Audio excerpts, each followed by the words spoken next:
মনে রাখবেন যে রাজনীতিবিদ আপনাদের কাছে ভোট চাইতে আসবে, রাজনীতিবিদকে জিজ্ঞেস করবেন আপনার কোনো পেশা আছে কিনা।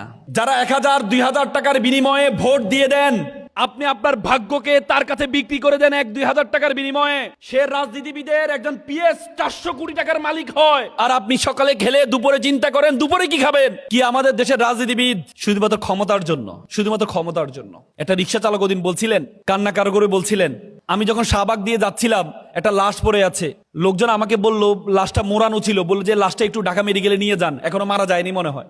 আমি নিয়ে যাচ্ছিলাম, আমি শুধু নিচ থেকে আওয়াজ শুনছিলাম, তার গলার আওয়াজ শুনছিলাম, একটু একটু করে সে কান্না করছে, চিৎকার দিচ্ছে, একটু একটু করে শুনছিলাম।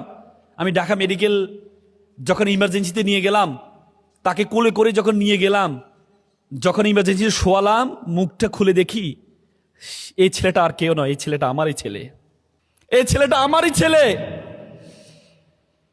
পৃথিবীতে সবচেয়ে কঠিন কাজ বাবার কাঁধে সন্তানের লাশ নেওয়া।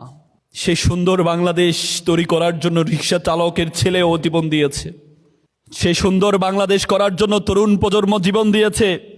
এই তরুণ প্রজন্ম আমাদের জন্য সুন্দর বাংলাদেশ রেখে যাওয়ার জন্য চেষ্টা করেছে, 2000 জীবন দিয়েছে। এবার যদি আমরা দেশকে সুন্দর না করতে পারি, তাহলে আর জীবনে বাংলাদেশকে পরিবর্তন করা সম্ভব হবে না। দায়িত্ব তোমাদের আমাদের সকলকে নিতে হবে।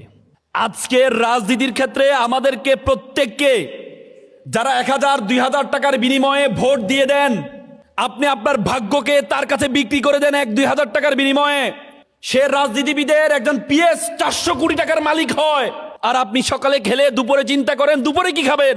মনে রাখবেন যে রাজনীতিবিদ আপনাদের কাছে ভোট চাইতে আসবে, রাজনীতিবিদকে জিজ্ঞেস করবেন আপনার কোনো পেশা আছে কিনা। যদি পেশা না থাকে, মনে রাখবেন পেশাবিহীন রাজনীতিবিদ লাইসেন্স প্রাপ্ত চাঁদাবাজ।